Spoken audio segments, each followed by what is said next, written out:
Hello traders, welcome back to our channel. So उद्या आपलं market कसं असू शकेल त्याबद्दल आपण आज ॲनालिसिस करणार आहोत. तर आजचं मार्केट आपण बघूया.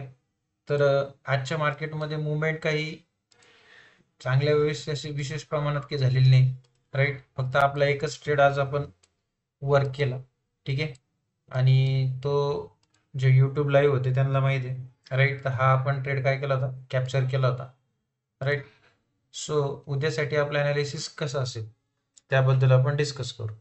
बघा, आपण कालच्या अनालिसिसमध्ये सांगितलं होतं की जोपर्यंत हा खालचा स्विंग आणि हा वरचा स्विंग, राईट, जोपर्यंत मार्केट निफ्टी ब्रेक करत नाही तोपर्यंत एक चांगलं मोमेंटम मार्केटमध्ये एक्सपेक्ट नाही करता येणार. राईट. सो हे त्या स्वरूपातच काहीसं मार्केट काय झालेलं आहे, वर्क झालेलं आहे. राईट.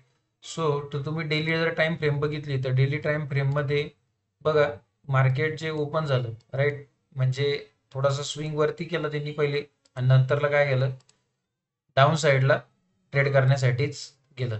राईट.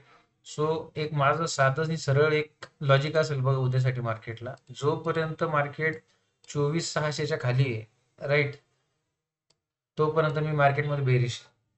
ओके, 24,600 मार्क करून घ्या. 24,600च्या खाली मी मार्केटमध्ये बेरिश आहे. राईट, मी कॉल साईडला कुठं जाण्यात इंटरेस्टेड नाही आहे. ओके. आणि दुसरी लेवल जी की आपण कालच डिस्कस केली होती ती आहे 24,500. राईट. तर 24,500 आणि 24,600 ह्या दोन लेवल आहे महत्वाच्या. पण जोपर्यंत 24,600च्या खाली मार्केट आहे तोपर्यंत मी बेरिशच असेल मार्केटमध्ये. कारण समवाट हे 2-3 दिवसामध्ये जे मार्केट ट्रेड झालेलं आहे, राईट, तर हे एकदम काय झालेलं आहे, एकदम नॅरो रेंजमध्ये याचं काम करते. जर याला तुम्ही थोडंसं ब्रॉडली जर बघितलं तर यामध्ये बऱ्याचशा गोष्टी तुम्हाला दिसून येतील. हे पहा, ह्या ज्या प्रकारची जी ट्रेंड लाईन आहे, ओके, सो ही ट्रेंड लाईन तुम्ही ऑब्झर्व करू शकता. बघा,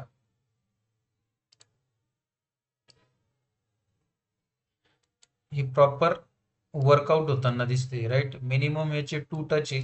राईट. सो तर हा थर्ड टच साठी येतोय. तर हे एक साधं आहे. आणि दुसरं,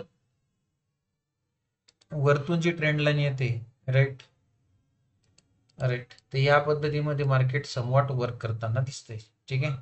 सो आता हा पोलन फ्लॅग बनतो की कसल्या प्रकारे काम करतं. राईट. तर हे आपल्याला पाहण्यासारखं असेल. ओके. सो हा झाला एक सिम्पली पोल किंवा हा पोल आणि हा झाला त्याचा काय फ्लॅग. या पद्धतीत काय करता येईल, मार्केट वर्क करेल. ठीक आहे. सो आपण बँक निफ्टीला ऑब्झर्व करू.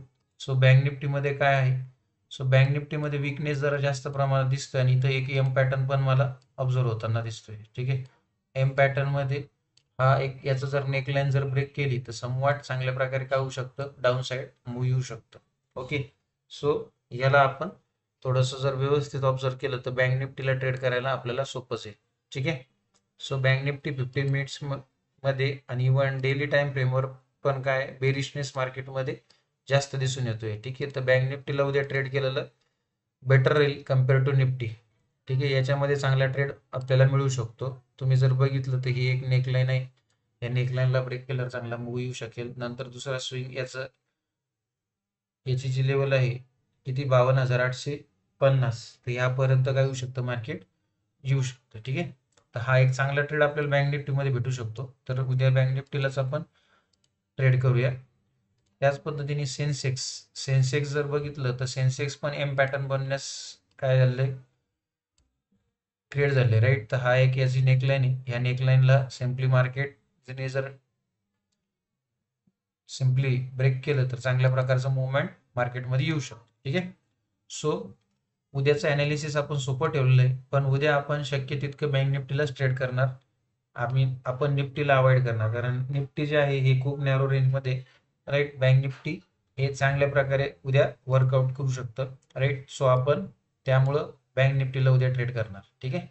सो व्हिडिओ जर आवडला असेल तर नक्की लाईक करा, आपल्या मित्रांना शेअर करा. धन्यवाद.